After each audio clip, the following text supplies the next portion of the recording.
ಈಗ ಹಾಸನದಲ್ಲಿ ಯತೀಂದ್ರ ಸಿದ್ದರಾಮಯ್ಯ ಅವರು ಮಾತಾಡ್ತಾರೆ, ಲೋಕಸಭಾ ಚುನಾವಣೆ ಸಿದ್ದರಾಮಯ್ಯ ಅವರ ನೇತೃತ್ವದಲ್ಲಿದೆ, ಅವರು ಗೆದ್ದು ಕೈ ಬಲಪಡಿಸಿದ್ರೆ 5 ವರ್ಷ ಅವರೇ ಸಿಎಂ ಆಗಿ ಮುಂದುವರಿತಾರೆ ಅಂತ. ನನಗೆ ಮಾನ್ಯ ಡಿ.ಕೆ. ಶಿವಕುಮಾರ್ ಅವರ ಬಗ್ಗೆ ಒಂದು ರೀತಿಯಲ್ಲಿ ಪಾಪ ಅನಿಸುತ್ತೆ.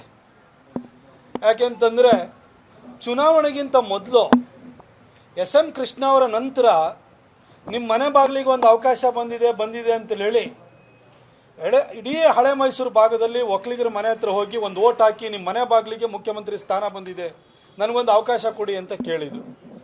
ಒಬ್ಬ ಪಕ್ಷದ ಅಧ್ಯಕ್ಷ ಆಗಿ ಸಮರ್ಥವಾಗಿ ಪಕ್ಷವನ್ನು ಮುನ್ನಡೆಸೋದು ಮಾತ್ರ ಅಲ್ಲ, ಬಂಡವಾಳ ಹಾಕ್ತಂತರು ಡಿ.ಕೆ. ಶಿವಕುಮಾರ್ ಅವರು.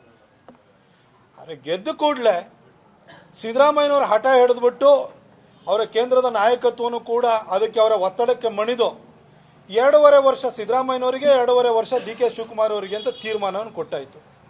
ಆದರೆ ಆ ಚೇರಿಗೆ ಕೂತ್ಕೊಂಡಿದ್ದ ದಿನದಿಂದಲೇ ಸಿದ್ದರಾಮಯ್ಯನವರು 5 ವರ್ಷ ಬಿಟ್ಕೊಡಲ್ಲ ಅನ್ನೋದನ್ನ ಅಲ್ಲಿ ಎಂ ಬಿ ಪಾಟೀಲ್ ಅವ್ರ ಮುಖಾಂತರವಾಗಿ ಈ ಹೇಳಿಕೆ ಕೊಡ್ಸೋಕೆ ಶುರು ಮಾಡಿರು. ಆಮೇಲೆ ಸತೀಶ್ ಜಾರಕಿಹೊಳಿ ಅವರೇ ಹೆಗಲ ಮೇಲೆ ಬಂದೂಕ ಇಟ್ಬಿಟ್ಟು ಡಿ.ಕೆ. ಶಿವಕುಮಾರ್ ಅವರು ಎದೆ ಕೊಂಡೊಡಿದ್ರು. ಅದಾದಮೇಲೆ ಸಿ.ಟಿ. ರಾಜಣ್ಣನ ಕೈಲಿ ಹೇಳಿಸಿದ್ರು, ಜಮೀರ್ ಅಹಮದ್ ಕೈಲಿ ಹೇಳಿಸಿದ್ರು. ಹೀಗೆ ಸಾಲಾಗಿ ಡಿ.ಕೆ. ಅವರಿಗೆ ಬಿಟ್ಕೊಡಲ್ಲ ಅಂತ ಹೇಳಿಸ್ತಾ ಇದ್ರು. ಈ ಮಧ್ಯದಲ್ಲಿ ಸಿದ್ದರಾಮಯ್ಯನವರು ತಾವೇ ಹೇಳ್ಬಿಟ್ರು 5 ವರ್ಷ ನಾನೇ ಅಂದ್ರು. ಈಗ ಮಗನ ಕೈಲಿ ಹೇಳ್ಸಕ್ಕೆ ಶುರು ಮಾಡಿದ್ದಾರೆ. ನಾನು ಹಾಸನದಲ್ಲಿ ಯತೀಂದ್ರ ಅವರು ಕೊಟ್ಟಿರುವಂತ ಹೇಳಿಕೆಯನ್ನು ಕೂಡ ನೋಡಿದೆ.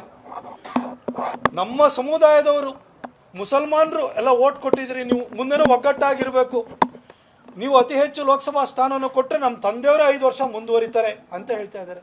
ಅಂದ್ರೆ ಸಿದ್ದರಾಮಯ್ಯನವರಿಗೆ ಅಧಿಕಾರಕ್ಕೆ ಏರಾದ್ಮೇಲೆ ಇನ್ನೂ 5 ವರ್ಷ ತಾವೇ ಮುಂದುವರಿಬೇಕು, ಡಿ.ಕೆ. ಶಿವಕುಮಾರ್ ಅವರಿಗೆ ಬಿಟ್ಕೊಡಲ್ಲ ಅನ್ನೋದನ್ನ ಈಗ ಮಗನ ಮುಖಾಂತರವಾಗಿ ಆ ಸಂದೇಶವನ್ನು ರವಾನೆ ಮಾಡ್ತಾ ಇದ್ದಾರೆ.